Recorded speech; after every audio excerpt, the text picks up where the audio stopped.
If you enjoy the subject matter of these podcasts, then you would definitely enjoy any of the 3 Patreon discussion groups that are available. You can read about these groups by going to the infinitesparkofbeing.com and clicking the participate button. I also offer a meditation group every Sunday evening at 8 p.m. Eastern. You can go to any of my social media profiles and find a link tree with that information as well. This is a community of everyday people who are interested in living with a deeper understanding of spiritual practice and how it can be applied in a practical sense to our everyday lives. So join us.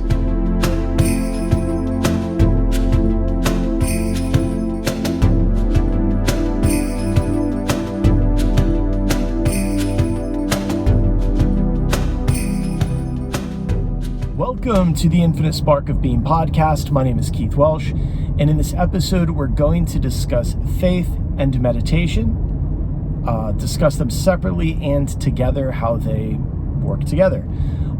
This month, this podcast will release on Monday. This Wednesday is our Patreon group, the Insight group, which is the $30 a month group, which gives you access to the Awaken, the Awake group, the Journey group, and the Insight group. The Insight group is very special because we discuss the Bhagavad Gita, we read it, we discuss the allegory, we discuss the deeper meanings of it, we learn how it applies to our life in the present moment. This month is the 6th chapter of the Bhagavad Gita, and it is Krishna's instructions for meditation.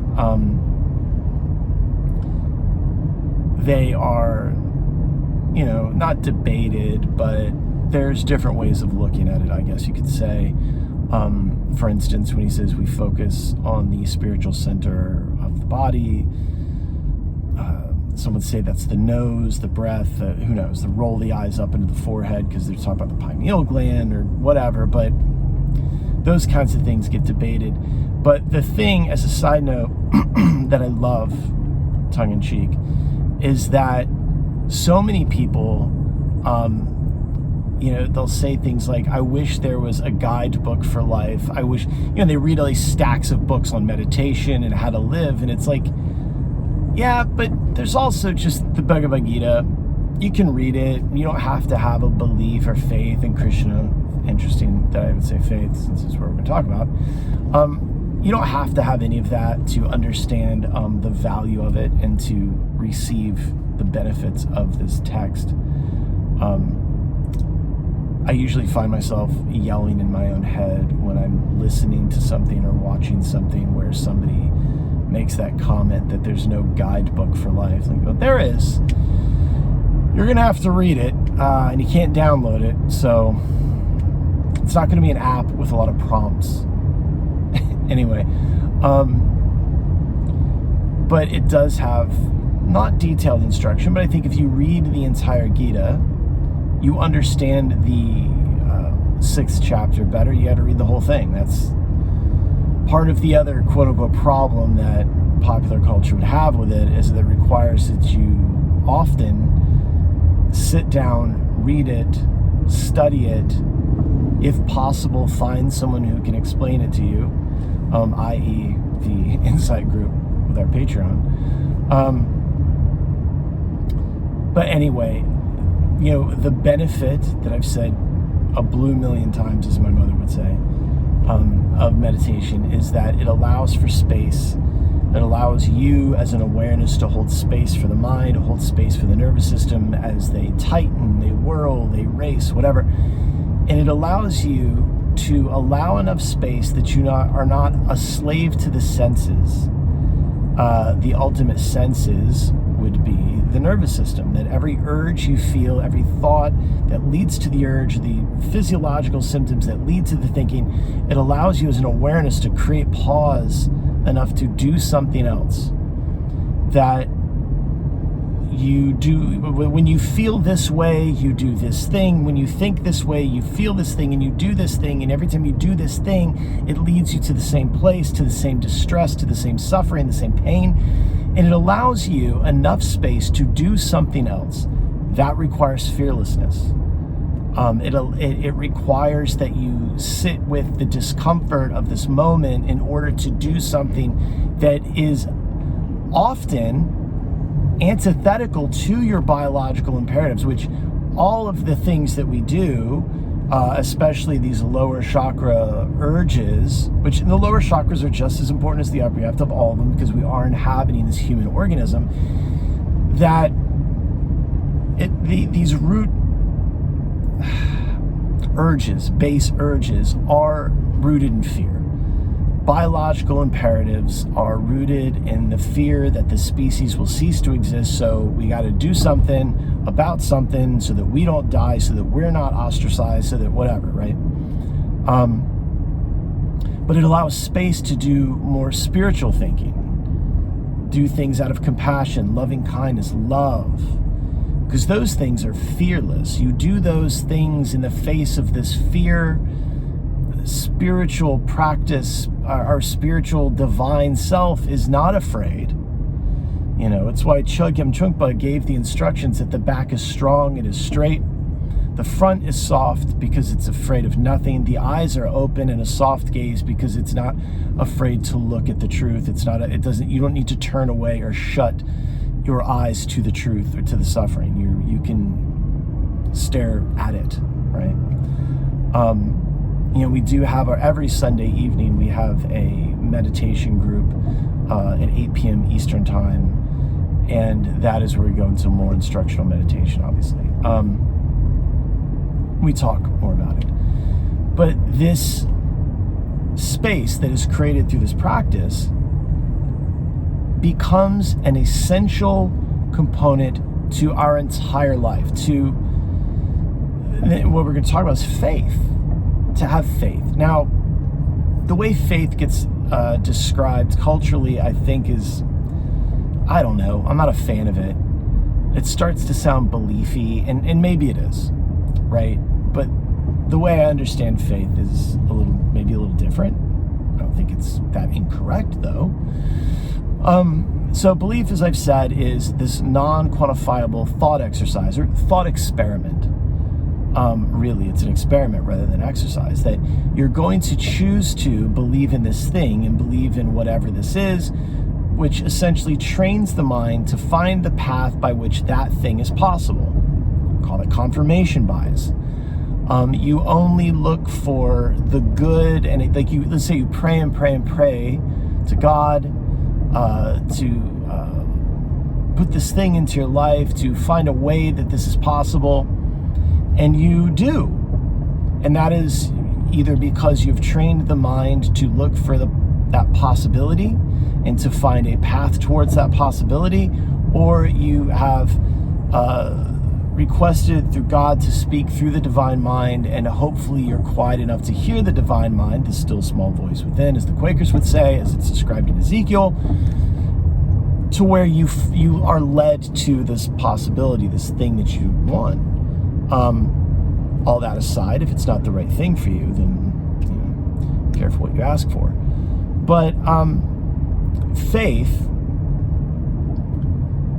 to me, and I believe, as though for a lot of people, it's a deeper knowing, capital K, deep knowing, capital D, capital K.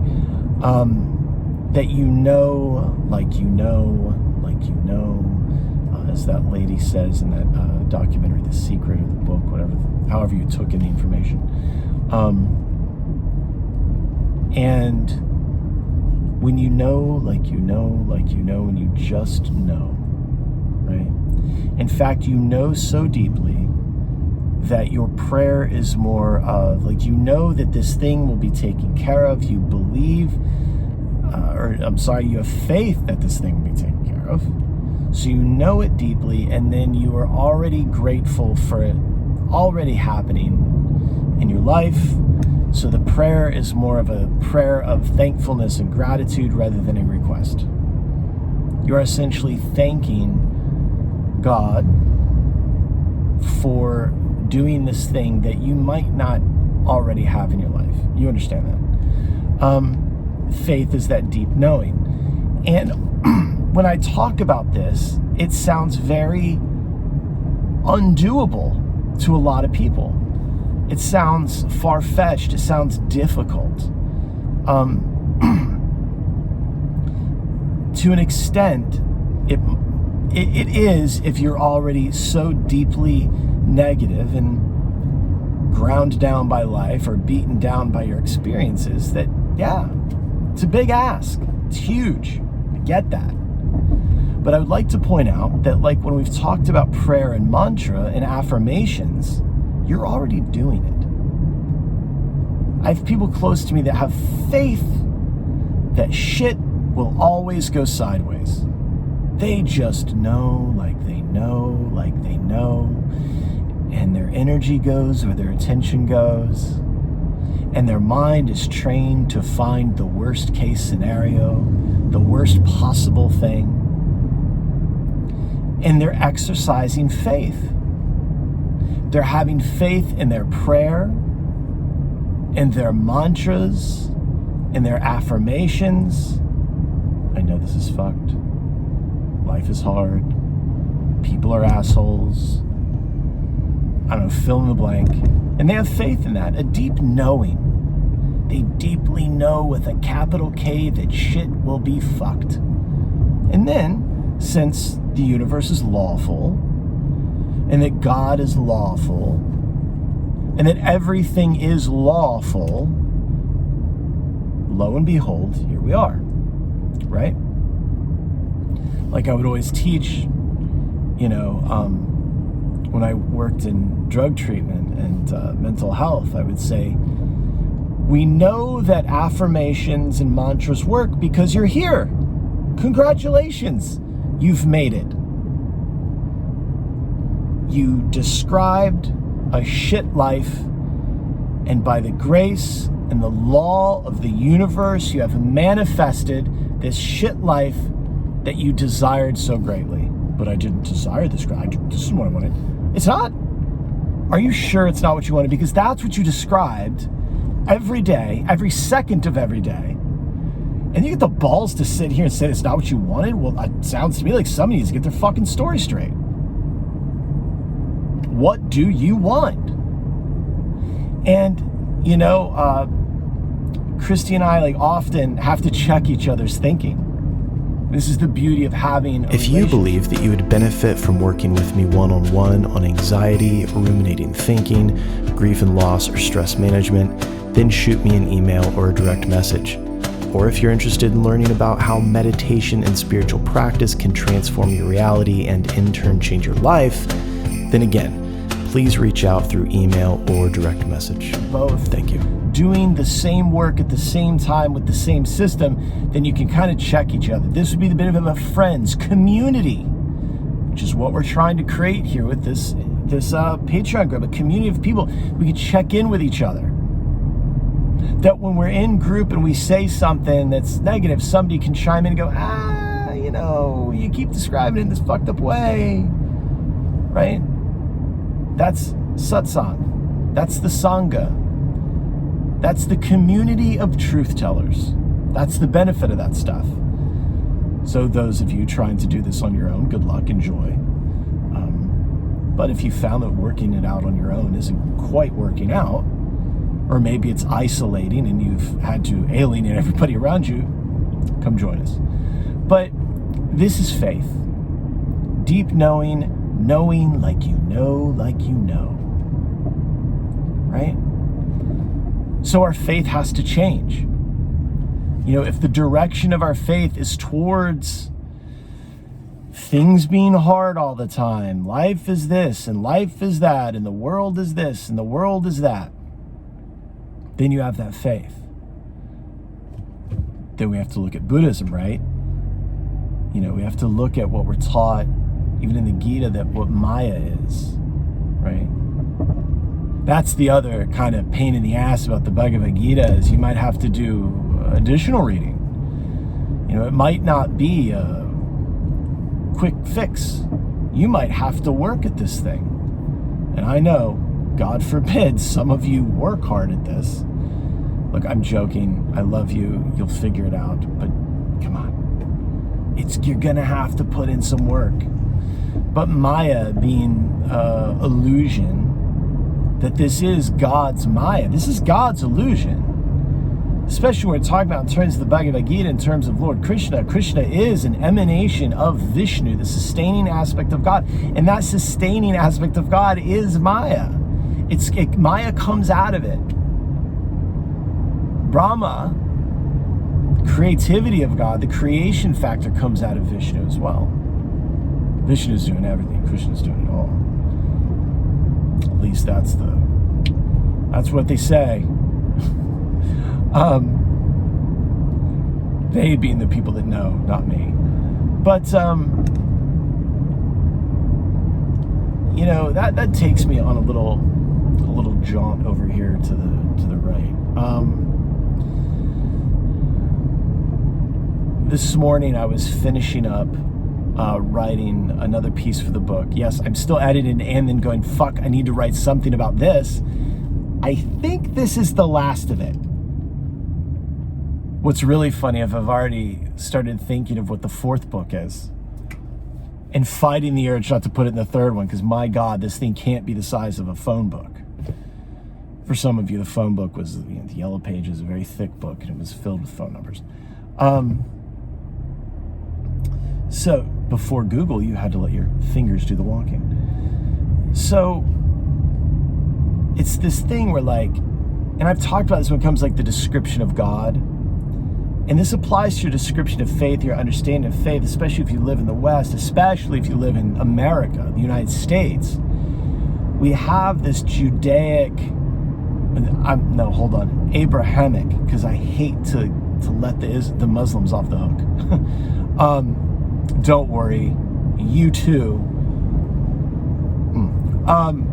Is this description of God that is so kind of not good. And through the grace of God, being exposed to the archetype or the description of Radha and Krishna, or Sita and Rama, this devoted, loving sweetness,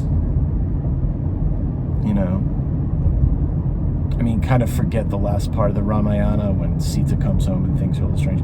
But for the most part, that loving description, that's huge. To work with to have faith in God, are you having faith in the salt pillar, the God of the Jews and the Christians and the Muslims that turns, was it Lot's wife into salt, beats the shit out of Job, if you're taking it literally, as many, I would say more Protestants than Catholics do, then that's kind of, it doesn't warm your heart. For me, the descriptions I've been giving that I had to redirect my faith in do warm my heart. I do feel good when I put my hand in my bead bag and I chant. So we're talking about faith. It is that deep knowing. And I would ask you to check your faith. Look at your mantras. What are you saying every day? What are the affirmations? Right? What's that saying? Worrying is praying for what you don't want. And often we have to go in the face of our fear, in the face of our programming, and do the opposite thing. And I've been doing that a lot these last 14 months. It's been a lot of just doing something else. And it works out. It has worked out amazingly. It would be a lot to try to explain all of it, and maybe that is the fourth book. But I've definitely had to put my spiritual money where my spiritual mouth is in a way that I have yet to experience in my life up until this point. But faith is real. It's not belief. I guess you have to have faith in your belief, right? I guess you have to know like you know. Maybe faith is belief. It doesn't feel like it, though. Belief feels different. There's this great reel that I saw on Instagram. This Jamaican fellow saying that belief isn't knowing, right? So everybody says they believe, I'm paraphrasing, obviously, like everybody says they believe in God. You know, he's like, do you know that do you believe in your mother? Do you know that your mother exists? You know, it's this thing where like, do you know or do you believe? That's very interesting, because this often, you know, for myself at least, to get to here has required some thought gymnastics. You know, having to take a hard look at things, having to decide, what do you want? Like, what do you want this experience to be like? This experience of the human incarnation. Because if you want everyone else's experience, then go ahead and have faith that the world is fucked. That we're more divided than ever. Right? You can live in that world. That's yours too. Or you try something else. What's the opposite? You know, when I surround myself with certain people, I don't see this wildly divided world. In fact, last night, you know that yoga retreat, this is 7 days away from after getting home from that yoga retreat in Guatemala, where I had faith that everyone would be annoying. And by the end, nobody was.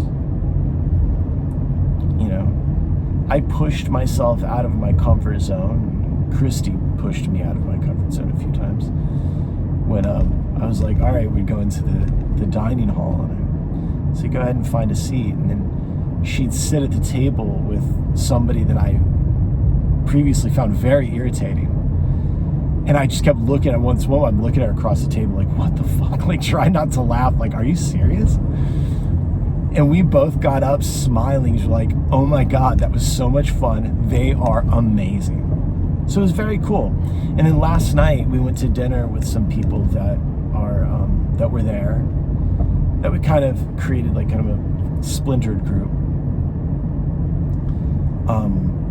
It was awesome. People that I never thought would, you know, like one lady, and I hope she hears, I don't know if she's going to end up listening to the podcast or whatever it is, but she was from Germany. And we were in the airport in Guatemala. She had popped off at somebody that was like a local, like people say, and she had this thick German accent, and she's rushing them along, and I'm like, dude, this chick is crazy. And then we get out in the airport, outside of the airport, waiting for our van, and I'm freaked out. Like, you know, Guatemala City's airport is, you know, to me, just like, I don't know, I was freaked out. But she was very stern and gruff with this driver, and I was like to Christy, but simultaneously, like, we're following her. So we get in the same van with her and her brother, who's amazing too. And then I was like, man, I'll bet she's probably pretty strict and rough. But it's probably what a lot of people have thought about me in the past. And then you get to know her, and she's the warmest person. She's just so warm and kind and awesome. And I imagine, you know, I don't know, but I imagine it's kind of like me. Like, to some extent, I've had to be this, you know, kind of person, but it's because I'm so like tender that I have to like protect myself. You know, I have to be stern with people. I have to, you know, and some of the sternness that I am with you guys that I work one-on-one with is because I have a sense of urgency that you don't have a lot of time to do this. You need to work. You need to work hard, you know. I will not engage in idiot compassion with anybody. I will not choose the nicest thing to avoid the conflict when the conflict needs to happen. We got to look at this painful thing. But it was, I would say the theme of my trip was, well, I was wrong about that, which is always good, because God, if you're right about all this shit, things aren't great. But, a lot of it was letting go and having faith in knowing that things are always okay. That's a knowing. That's not a belief. Like, I've been through some, touchy things in my life, and difficulty, as everybody has. But when I stand up and I look around, I see that, like, it's okay. It's fine. It's always been fine. It's always been fine. It's always been okay. Anyway, I'm going to go for a run. I'm parking to do that. I love you. I love you. I love you. Thank you. Thank you. Thank you for everything. And I'll see you. Bye. If you enjoy this content and would like to support the further creation of this content, go to the website theinfinitesparkofbeing.com. There you can explore the many ways you can do that. Also, click the About button, read a little bit about me, see what I have to offer you in terms of one-on-one sessions. And while you're at it, don't forget to check out the Patreon tiers. We are building a spiritual community of everyday people with not so everyday interests. So go ahead and check out the participate button on the website and join us.